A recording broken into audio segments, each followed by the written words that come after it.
Tuhan sertamu. Tuhan sertamu juga. Inilah Injil suci menurut Lukas. Dimuliakanlah Tuhan.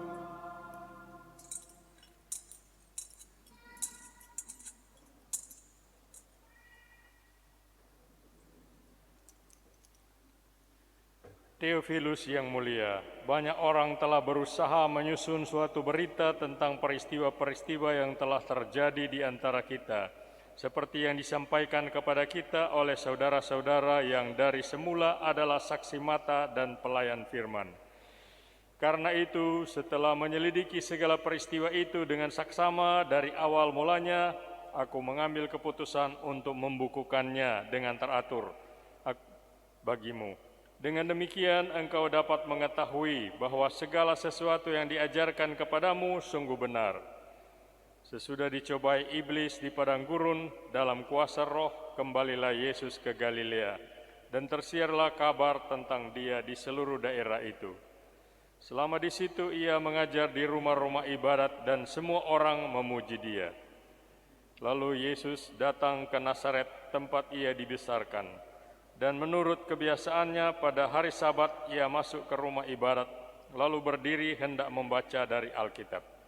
Kepadanya diberikan kitab Nabi Yesaya, dan setelah membukanya ia menemukan nas di mana ada tertulis, Roh Tuhan ada padaku, oleh sebab ia telah mengurapi aku, untuk menyampaikan kabar baik kepada orang-orang miskin, dan ia telah mengutus aku untuk memberitakan pembebasan kepada orang-orang tawanan, dan penglihatan bagi orang-orang buta, untuk membebaskan orang-orang yang tertindas, untuk memberitakan bahwa tahun rahmat Tuhan telah datang. Kemudian Yesus menutup kitab itu, mengembalikannya kepada pejabat, lalu duduk. Dan mata semua orang dalam rumah ibadat itu tertuju kepadanya. Lalu Yesus mulai mengajar mereka, katanya, pada hari ini genaplah nas tadi sewaktu kamu mendengarnya. Demikianlah sabda Tuhan. Terpujilah Kristus. Saudara-saudari yang saya hormati, kekasih-kekasih dalam Kristus. Setiap tokoh besar di dunia ini selalu mempunyai kata kunci yang menjadi tanda pengenal atau identitas dirinya. Bila Anda mengenal tokoh tertentu, kenalilah kata kuncinya. Anda mau mengenal Gandhi, kata kuncinya adalah ahimsa atau non-violence, atau dalam bahasa Indonesia tanpa kekerasan. Mau mengenal Soekarno, kata kuncinya adalah revolusi. Mau mengenal Soeharto, kata kuncinya adalah pembangunan. Mau mengenal Jokowi, kata kuncinya adalah apa? Kerja, kerja, kerja. Begitu seterusnya. Begitu juga dengan televisi atau iklan. Ada yang independen terpercaya, televisi. Ada produk yang punya kata kunci wes bablas angine. Begitu pula dengan Yesus. Apa kata kuncinya? Mungkin kita tidak percaya atau tidak menyangkanya. Sebab kata kunci itu bukanlah kata yang hebat, sebaliknya amat sederhana. Tapi bukankah memang yang paling menonjol dari Yesus adalah kesederhanaannya? Ia tidak naik kuda putih atau kereta kencana ketika masuk kota Yerusalem, tapi mengendarai seekor anak keledai, tunggangan orang desa. Ketika lahir, ia tidak lahir di sebuah rumah sakit bersalin yang paling canggih, tapi di sebuah kandang hewan, di sebuah palungan. Ketika ia mau mengadakan pesta perpisahan dengan murid-muridnya, tidak disewanya sebuah gedung pertemuan yang serba wah, tapi ia meminjam sebuah kamar kecil di atas loteng, bahasa Inggrisnya di upper room. Orangnya sederhana, bahasanya sederhana, bahasa para petani dan orang kebanyakan. Ia berbicara tentang ladang dan pohon, tentang burung pipit dan bunga bakung. Ia juga berbicara tentang bumbu dapur, tentang ragi dan garam. Sama sekali tidak, antar tanda kutip, ilmiah. Bahasa gaul, bukan bahasa baku. Provokatif, singkat, tanpa basa-basi, tanpa bedak, tanpa gincu. Kata kunci untuk mengenal Yesus adalah Bapa. Kita tahu yang disapa Yesus sebagai Bapanya adalah Allah atau dalam Injil hari ini Tuhan. Karena itu kerajaan Allah sering ia juga katakan kerajaan Bapa. Bapa, sebuah kata yang amat sederhana, kata yang amat biasa, kata sehari-hari. Tapi kata yang sederhana, biasa, dan sehari-hari ini diangkatnya menjadi sebuah kata sentral yang menjadi ciri pokok dari seluruh hidup dan ajarannya. Seumur hidupnya tak satu pun ia melupakan kata ini, Bapa. Saudara sekalian, Yesus memahami seluruh maksud kedatangannya ke dunia ini sebagai yang diurapi, berarti diutus oleh Sang Bapa. Itulah misinya. Yesus memahami seluruh misinya di dalam dunia ini sejak kelahiran sampai kematiannya sebagai mentaati kehendak Sang Bapa. Ia memulai pekerjaannya oleh karena Sang Bapa. Ia melaksanakan pekerjaannya untuk Sang Bapa. Dan akhirnya setelah semua usai, ia pergi pulang kembali kepada Sang Bapa. Katanya, Roh Tuhan, artinya Roh Bapa, ada padaku, oleh sebab ia telah mengurapi aku untuk menyampaikan kabar baik. Kata-kata ini adalah sebuah prinsip hidupnya. Ia mempunyai 3 fungsi vital. Pertama, memberi kejelasan dan penjelasan tentang hidupnya. Kedua, memberi kekuatan kepada hidupnya. Dan ketiga, memberi nilai dan harga kepada hidupnya. Mari kita membicarakannya satu persatu.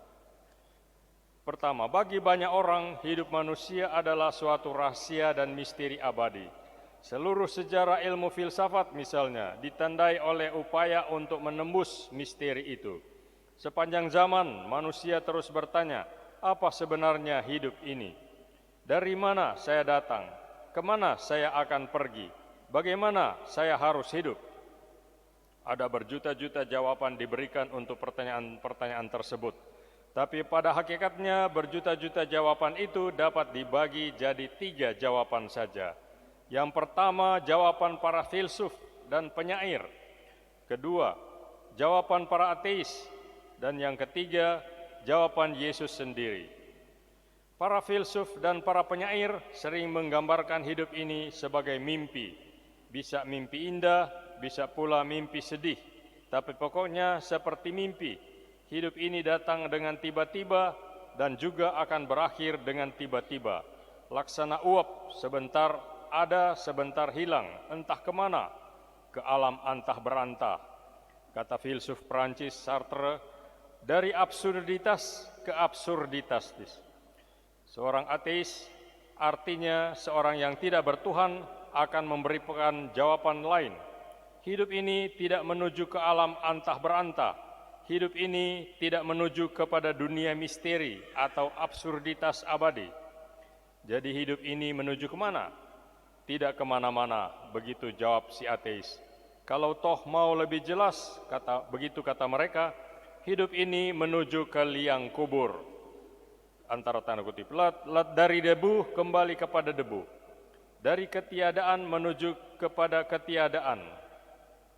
Saya sebelum terjun di paroki, setiap sore datang menikmati sore-sore matahari terbenam. Karena warna lembayung dan awan-awan yang berbeda-beda setiap hari, sehingga warna lembayung itu juga berbeda-beda. Kebetulan satu kali saya ketemu dengan seorang turis Prancis yang mau melihat yang sama, tujuan yang sama seperti saya. Saya bilang ini kesempatan untuk memperlancar bahasa Prancis saya yang saya pelajari dari SMA Seminari dan kursus Prancis di Prancis, dan saya bertemu dengan orang Katolik karena saya tahu bahwa Prancis itu 80% rakyatnya adalah orang Katolik. Tapi dari pembicaraan selanjutnya jelas bahwa dia bukan Katolik, tapi dia orang ateis, artinya tidak beragama.